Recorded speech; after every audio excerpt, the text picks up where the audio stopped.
शेवटी ते बंद करायचं चालेल. त्याला हवा चला 3 महिने ओके आहे, बंद 7-8 महिने नाही करू शकत. घर आहे सगळं आहे. मग कळलं नंतर की परत करतायत, तेव्हा साबळे बोलला मी नाही करत, मी पण नाही करत. लिहिणारच कोण नाही ना तिकडे. तर निलेशचा काय रोल आहे? उभय फुला अँकरिंग करायचं. पहिले फक्त अँकर होता. अँकर होता तो. तुमचा बेस्ट फ्रेंड आहे का तो? पहिलं फू बाय फू, मग चला हवा येऊ द्या. दोघांचे जे दोघांच्या शोचा कोण स्टार्ट केला ते शो? नाही, तो जी मराठीनेच केला हा. शो, फू बाय फू हे, आणि त्याचे 7-8-9 असे सीझन झाले, 3-3 महिन्याचे. आणि नंतर मग चला हवा द्या सुरू झालं आमचं. ते चाललं खूप, म्हणजे ते कंटिन्यू चालू झालं. पण ती जी मराठी आहे ना, त्या चॅनलनीच हे शो सुरू केले. तर निलेश काय रोल आहे? फू बाय फूला अँकरिंग करायचा तेव्हा, फक्त अँकरिंग. तो लिहायचा कधीतरी काय नंतर लिहायला लागला तो. आणि मग हे जेव्हा आलं हातामध्ये चला हवा येऊ द्या, तेव्हा तो त्यांनी डायरेक्ट केली, त्यानेच लिहिला सगळा, असं ते सुरू झालं. माय गॉड. हो. पहिले फक्त अँकर होता. अँकर होता तो, अँकरिंग करायचा, बाकी काय नाही, लिहायचा नाही, काही नाही, डायरेक्ट नाही, काही नाही. इंटरेस्टिंग. पण तो सगळं बघून शिकला आणि पूर्ण चला हवा येऊ द्या काय भारी लिहिलाय त्यांनी. खतरनाक. त्यांच्याबद्दल थोडं सांगा. अच्छा, तुमचा बेस्ट फ्रेंड आहे का? तुम्हाला नेहमी तुम्ही त्याच्यासोबतच दिसता? नाही, तो बेस्ट फ्रेंड म्हणजे खरंच तो खूप मानतो मला.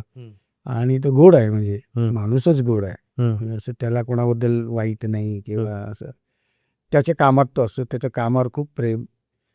त्याला मित्र कमीच आहेत. म्हणजे तुम्हाला सांगतो, तो असं तुम्हाला क्वचित दिसेल बायकोवर फिरायला गेलाय किंवा शॉपिंग मॉल कुठेतरी, असं क्वचित. अच्छा. नाही तर तो आपलं काम करत असतो. टीव्ही त्याचं मेन घर आहे.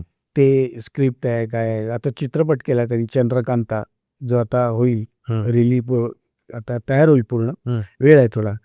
त्याचं शूटिंग चालू आहे, तर त्यांनी डायरेक्ट केलाय आणि त्यानेच लिहिलाय तो पिक्चर. आणि तो आल्यानंतर सक्सेस एक वेगळं मिळेल त्याला. मला खूप इच्छा आहे की त्याला खूप मोठं होताना बघायचं. त्यानं आता हे केलं त्यांनी ना, चला हवा द्या. आता एक चित्रपट लोकांना गरज आहे तुझी, जे लिहितो ते आवडतं की नाही, जबरदस्त. मग तेच आता एक चित्रपट माध्यमातून तू दाखव, लोक बघतील आवडीने. आणि मग तो माझ्या असा बाजूला राहतो 5 मिनिटावर, पण मी कधी त्याच्याकडे जात नाही, तो कधी माझ्याकडे येत नाही. अच्छा. का तर त्याच्या कामात असतो, मी माझ्या कामात. काम असेल तरच मी तो फोन करतो किंवा मी करतो त्याला. आणि कामाच्या बाबतीत त्याला मी पाहिजे प्रत्येक याला. नाही, भाऊ पाहिजे, भाऊ असेल तर करूया. आणि मी पण करायची वेळ नाही, साबळे आहे का तर मी करतो. अच्छा. कारण तो प्रोग्राम बांधायचं त्याला माहिती आहे ना, तो कसं जाणार आहे, करेक्ट नेणारा माणूस आहे तो. तो असेल ते करायला. म्हणून मी एक व्हिडिओ पाहिला, तर झी मराठी मेरे करण अर्जुन आएंगे, त्याची स्टोरी काय? ते उगाच नावाचं अवॉर्ड फंक्शन होतं आणि सगळ्या कलाकारांना टीव्हीच्या ते देणार होते अवॉर्ड. तर त्या संदर्भात ते बनवलं गेलं. आणि मग झीने असं केलं की आता हे या झीला काम करतायत, आधी करत होते, मध्ये थांबलं आणि परत सुरू करतोय, म्हणून मग त्याने असं आम्हाला आणलं की मेरे करण अर्जुन आएंगे, म्हणजे आता हे येत आहेत परत. अच्छा. जे मध्ये नव्हतं दिसत आम्ही दोघं. करेक्ट. ते एक छोटीशी कॉन्ट्रोवर्सी होती. सांगा त्याच्याबद्दल आता. नाही, ते ऑनेस्टली सांगा, खरंच सांगते. तर झालं असं की शेवटी ते बंद करायचं चाललं. त्यांनी चॅनलनी निर्णय घेतला की बाबा चला हवा होत्या.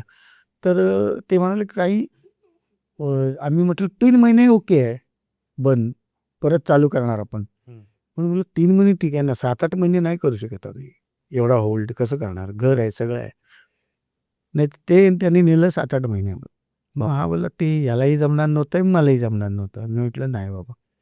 मग कळलं नंतर की परत करतायत, तेव्हा साबळे बोलला मी नाही करत आहे. म्हटलं मी पण नाही करणार. खरं लिहिणारच कोण नाही ना तिकडे. आता आम्ही गेलो असतो, केलं असतं मी, पण तिथे मजा नसते आली. कारण त्यांनी जे करून ठेवलंय आतापर्यंत 10 वर्ष, ते स्टँडर्ड पाहिजे तेवढं. परत कोणतरी दुसरा आला, त्यांनी लिहिलं आणि ते खाली गेलं तर काय मजा. पण आता केलं त्याला म्हणजे त्यांच्या परीने, आता नेक्स्ट करते वेळी. पण मी नाही केलं. मग मी हा असेल तर केलं आता. जेव्हा साबळे आहे तर मी करतो बाबा. आणि म्हणून लोकांना वाटलं आता आम्ही येतोच आहे. आणि आता चालूच आहे, जी अवॉर्ड झाली आता. हां, तर ते त्याच्यासाठीच होतं ते मेरे करण अर्जुन आएंगे. हां. आणि ते त्याच्यावरच ते कनेक्टेड, कंट्रोव्हर्शियल कनेक्टेड छान बनवलं ते पण. हो, ते छान है ना? केलं त्यांनी. पण म्हणजे खरंच तुम्ही करण अर्जुनच आहात म्हणजे हो, हा तसं हा करेल तर मी करेल म्हणजे एवढी खासच नाही, मैत्री आहे म्हणजे. तुझं कामच देतं ना रिझल्ट. बरोबर, आता आम्हाला मोठं केलं का त्याच्यात लिहिल्या स्टोरी जे काही डायलॉग आहेत त्यांनीच ना. बरोबर. फक्त ते आम्ही कसं डिलिव्हर करायचं ते आम्ही केलं त्याला विचारूनच. पण त्याने लिहिलं नसतं तर आम्ही काय केलं असतं. म्हणजे तो आहेच ना त्याचा मालक. बरोबर. तो पाहिजेच ना मेन. डायरेक्टरच नसेल तुझ्या याला, कोणी लिहिणारच नसेल तर ते कसं वर्क होईल. Totally worth it. खूप टॅलेंट पण आहे तो माहिती आहे खूप का? मिमिक्री, मिमिक्री येते. ॲक्टिंग. मिमिक्री तर भयंकर केल्या त्याने. तर मी त्याला बोललो पण की तू आता ना हे थांबव. हां. जरा तू पिक्चर लिही. हं, काही ते कर. आणि ही कॉमेडी तू आपण करतोच. हं. तू छान लिहितोस. तू लिहायला लोकांना मिळेल ना ते. तो वो ऐसे ही दोस्ती है, जीऊंगा तेरे साथ, मरूंगा बरोबर. तेरे साथ. तो खूप प्रेम करतो खूप. अच्छा, लाड खूप करतो तो. असं तर. जबरदस्त. ते वाह! वो बोलते हैं ना, जिंदगी में एक दोस्त ऐसा होना ही चाहिए. हो नाही. हो. असं पण नाही ना की सतत तुम्ही बोलताय किंवा बाबा काहीतरी गप्पा मारूया. हं. हे पण असेही मित्र असू शकतात. हं. जे भेटत पण नाहीत. पण कामानिमित्त कधी आले तर बोलतात छान. एकमेकांविषयी चांगले विशेष आहेत. हं. बाबा यांचं चांगलं व्हावं प्रत्येकाने. हे वाटतं, हे वाटणंच खूप आहे आपल्यासाठी.